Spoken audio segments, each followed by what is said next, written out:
नमस्कार मित्रांनो, माझ्या मागच्या व्हिडिओमध्ये आपण महाराष्ट्रातील काही प्रसिद्ध शहरे आणि त्यांची खास ओळख पाहिली होती. त्या व्हिडिओला तुम्ही खूप चांगला प्रतिसाद दिला, त्याबद्दल तुमचे खूप खूप धन्यवाद. म्हणूनच आजच्या या पार्ट 2 मध्ये आपण महाराष्ट्रातील आणखी 20 शहरे आणि त्यांची खास ओळख जाणून घेणार आहोत. काही शहरं त्यांच्या फळांसाठी प्रसिद्ध आहेत, काही उद्योगांसाठी तर काही ऐतिहासिक ठिकाणांसाठी ओळखली जातात. म्हणूनच हा व्हिडिओ शेवटपर्यंत नक्की पहा, कारण कदाचित तुमच्या शहराची ओळख ही यात असू शकते. चला तर मग सुरू करूया आजचा आपला व्हिडिओ. बघा, पहिलं शहर आहे अमरावती, अंबादेवीचे मंदिराचे शहर. अमरावतीमध्ये प्रसिद्ध अंबादेवी मंदिर आहे.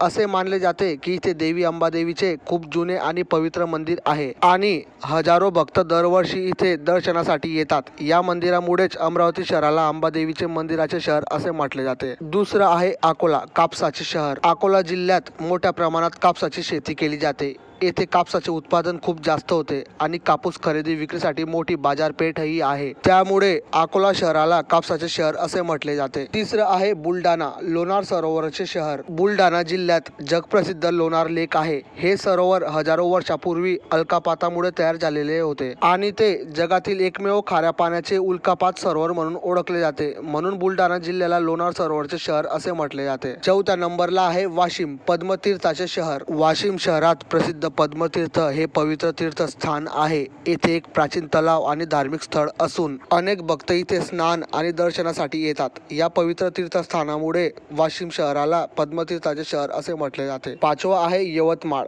कापूस उत्पादनाचे शहर. यवतमाळ जिल्ह्यात मोठ्या प्रमाणात कापसाची शेती केली जाते. येथील हवामान आणि माती कापूस पिकवण्यासाठी योग्य असल्यामुळे येथे दरवर्षी भरपूर कापूस उत्पादन होते. त्यामुळे यवतमाळला कापूस उत्पादनाचे शहर असे म्हटले जाते. बघा, 6व्या नंबर आहे गोंदिया, तांदळाचे शहर. गोंदियाला तांदळाचे शहर म्हणतात कारण या जिल्ह्यात मोठ्या प्रमाणावर तांदूळ पिकवला जातो. येथे सुपीक जमीन आणि भरपूर पावसामुळे भाताचे उत्पादन जास्त होते. तसेच इथे अनेक राईस मिल्स असल्यामुळे तांदळाची मोठ्या प्रमाणावर प्रक्रिया आणि व्यापार केला जातो. त्यामुळे गोंदियाला तांदळाचे शहर असे म्हटले जाते. 7व्या नंबरला आहे गडचिरोली, जंगलाचे शहर. गडचिरोलीला जंगलाचे शहर म्हणतात कारण या जिल्ह्याचा मोठा भाग घनदाट जंगलांनी व्यापलेला आहे. इथे साग, बांबू आणि इतर अनेक प्रकारची झाडे मोठ्या प्रमाणात आढळतात. तसेच या भागात अनेक वन्य प्राणीही आढळतात. त्यामुळे गडचिरोलीला जंगलाचे शहर असे म्हटले जाते. 8व्या नंबरला आहे परभणी, कृषी संशोधनाचे शहर. परभणीला कृषी संशोधनाचे शहर म्हणतात कारण इथे वसंतराव नाईक मराठवाडा कृषी विद्यापीठ आहे. या विद्यापीठात शेतीशी संबंधित नवीन संशोधन, बियाणे, पिकांची सुधारित वाहन आणि आधुनिक शेती तंत्रज्ञानावर काम केले जाते. त्यामुळे परभणीला कृषी संशोधनाचे शहर असे म्हटले जाते. तर बघा, पुढच्या आहे हिंगोली,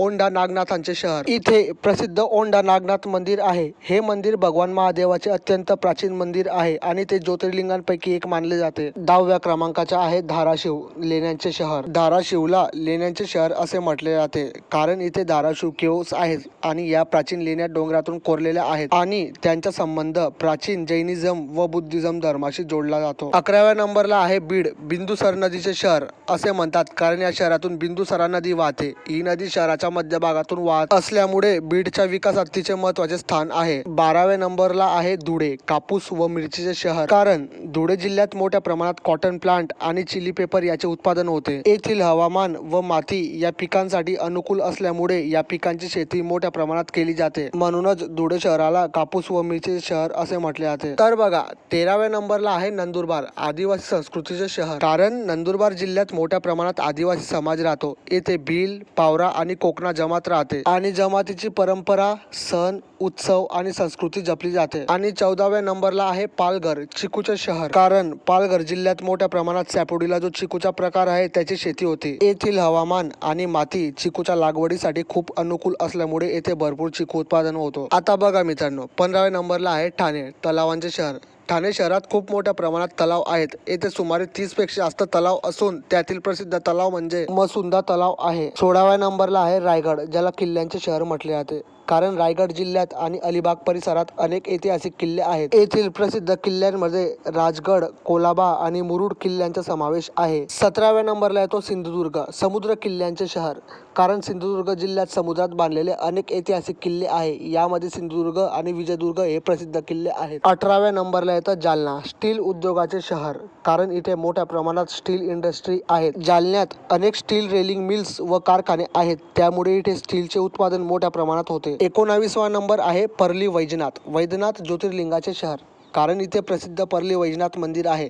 हे मंदिर महादेवाचे पवित्र असून ते ज्योतिर्लिंगांपैकी एक मानले जाते. आणि या व्हिडिओचं 20वं आणि शेवटचे जे शहर आहे ते आहे कराड, कृष्णा कोयना संगमाचे शहर. कारण कराड इथे कृष्णा आणि कोयना या दोन नद्यांचा संगम होतो. तर मित्रांनो, हा होता महाराष्ट्रातील आणखी काही शहरांचा आणि त्यांच्या ओळखीचा सुंदर प्रवास. तुमच्या शहराची ओळख काय आहे ते कमेंटमध्ये नक्की सांगा. व्हिडिओ आवडला असेल तर लाईक करा, चॅनल सबस्क्राईब करा आणि पुढील भागासाठी तयार राहा.